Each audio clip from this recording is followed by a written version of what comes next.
Bendfly vingrinājums varam izpildīt arī stāvot kājās, protams, pēdas plecs platumā, iesēžamies celīšos, noliecos priekšu, cenšos noturēt muguru taisnu. Sākumā rociņas zem pleciem nedaudz ieliek celkonīšos un paceļam uz sārņiem rokas līdz ķermeņa augstumam, nolaižu lejā. Paceļam, salautu lāpsniņus kopā, nolaižu lejā.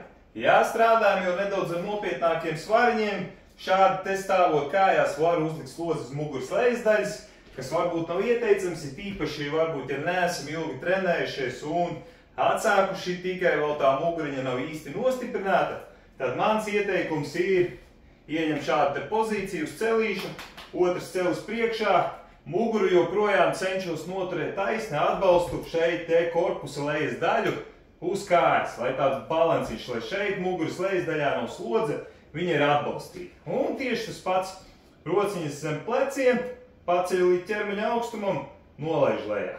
Paceļu, nolaižu lejā. Šīs ir lielisks arī variants, teiksim, ja džimā vai sportzālē mēs varam izmantot krēslu, nav krēslu, izmantoju pats savu kāju.